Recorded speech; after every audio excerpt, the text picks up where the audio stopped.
Hi നമസ്കാരം. ഒരു വ്യത്യസ്ത ചിത്രവുമായിട്ടാണ് ലാലേട്ടനും പ്രിയദർശനും വീണ്ടും കൈകോർക്കുന്നത്. ഒരിടയ്ക്ക് നമ്മൾ കേട്ടിരുന്നു ഒരു ബോക്സിംഗ് പശ്ചാത്തലത്തിൽ ഒരു സ്പോർട്സ് ഡ്രാമ ചിത്രം അദ്ദേഹം ഒരുക്കുന്നുവെന്ന്. അതിൽ ലാലേട്ടൻ നായകനെ എത്തുമെന്നും ഒരു കിടിലൻ ബോക്സിംഗ് കഥാപാത്രത്തെയാണ് ലാലേട്ടൻ അവതരിപ്പിക്കുക എന്നൊക്കെ നമ്മളോട് പറഞ്ഞിരുന്നു. അത് പിന്നീട് ഉപേക്ഷിക്കുകയാണ് ചെയ്തത്. എന്നാൽ വളരെ നാളുകളുടെ ഇടവേളയ്ക്ക് ശേഷം ആ ഒരു സത്യം അദ്ദേഹം പുറത്തുവിട്ടിരിക്കുകയാണ്.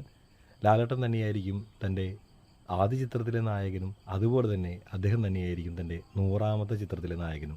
ഇപ്പോൾ അദ്ദേഹം ഒരു ഹിന്ദി ചിത്രത്തിൻ്റെ പണിപ്പുരയിലാണ്. അതിൻ്റെ റിലീസിങ് അടുത്ത് വരികയാണ്. ഭൂത് ബംഗ്ല എന്നുള്ള സീരീസിലെ മറ്റൊരു ചിത്രം. അത് നമ്മുടെ അക്ഷയ് കുമാറും പ്രിയദർശനും ഒന്നിക്കുന്ന ചിത്രമാണ്. 14 വർഷത്തെ ഇടവേളയ്ക്ക് ശേഷം രണ്ടുപേരും ഒന്നിക്കുന്ന ചിത്രം കൂടിയാണത്. മാത്രമല്ല മറ്റൊരു സിനിമ കൂടി അണിയറയിൽ ഒരുങ്ങിക്കൊണ്ടിരിക്കുന്നുണ്ട്. അത് സെയ്ഫ് അലി ഖാനും അക്ഷയ് കുമാറും നായകനും വില്ലനുമായിട്ട് അഭിനയിക്കുന്ന ചിത്രമാണ്. അത് നമ്മുടെ ഒപ്പത്തിൻ്റെ റീമേക്കാണ്. അതവിടെ നടന്നുകൊണ്ടിരിക്കുന്നതിൽ തന്നെ ഈ ഒരു ചിത്രത്തിൻ്റെ ഷൂട്ടിംഗ് കഴിഞ്ഞിരുന്നു. അതിപ്പോൾ റിലീസിന് വരാനിരിക്കുകയാണ്. അങ്ങനെ ആ ചിത്രത്തിൻ്റെ പ്രൊമോഷൻ വർക്കുകൾക്കിടയിലാണ് അദ്ദേഹം തൻ്റെ പ്രിയ നായകനെയും ആദ്യ ചിത്രത്തിലെ നായകനും അതുപോലെ തന്നെ അവസാന ചിത്രത്തിലെ നായകനും ഒരാളായി, അവസാനമെന്നല്ല 100ാമത്തെ ചിത്രത്തിലെ നായകനും ഒരാൾ തന്നെയാണെന്ന ലോക അത്ഭുതമായിട്ടുള്ള ഒരു കാര്യം സംഭവിക്കാൻ പോകുന്നു എന്നുള്ള റിപ്പോർട്ട് അപ്ഡേറ്റ് ആയിട്ട് പുറത്തുവിട്ടിരിക്കുന്നത്.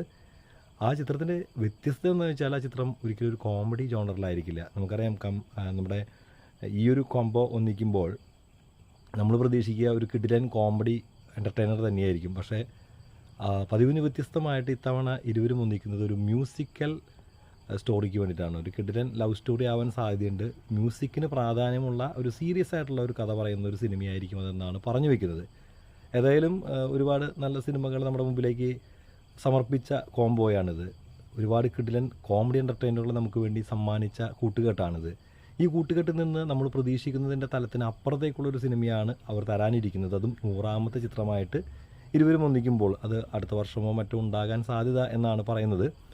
ഏതായാലും പ്രിയദർശൻ്റെ വാക്കുകൾ പ്രകാരം ലാലേട്ടനും അദ്ദേഹവും ഒന്നിക്കുമ്പോൾ അത് ലോകാത്ഭുതം തന്നെയാണ്. കാരണം ആദ്യ സിനിമയിലെ നായകൻ 100ാമത്തെ സിനിമയിലെ നായകനായി വരുന്നു എന്നുള്ള അപൂർവ ബഹുമതി നേടുന്ന ഒരു സംവിധായകനായി പ്രിയദർശൻ മാറുകയാണ്. കാത്തിരിക്കാൻ നമുക്ക് ആ സിനിമയ്ക്ക് വേണ്ടിയിട്ട്. പുതിയ അപ്ഡേറ്റ് പ്രകാരം ഈ സിനിമയുടെ അണിയറ പ്രവർത്തനം നടന്നുകൊണ്ടിരിക്കുന്നു. അടുത്ത വർഷമൊക്കെ ആയിട്ട് അതിൻ്റെ പോസ്റ്റ് പ്രൊഡക്ഷൻ വർക്കുകൾ നടക്കും എന്നാണ് അറിയുന്നത്. ഷൂട്ടിങ്ങും മറ്റും കാര്യങ്ങളൊക്കെ നടക്കും.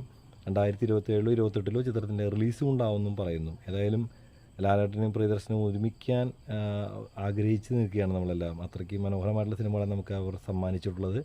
കാത്തിരിക്കുകയാണ് ആ ഒരു കൂട്ടുകെട്ടിൻ്റെ ഗംഭീരമായിട്ടുള്ള ഒരു ഒത്തുചേരലിന് വേണ്ടിയിട്ട്. അതിനിടെ ഏപ്രിൽ 10 ഭൂത് ബംഗ്ല എന്നുള്ള സീരീസിലൊരു സിനിമ റിലീസിനായിട്ട് പ്രിയദർശൻ്റെതായിട്ട് വരാനിരിക്കുകയാണ്.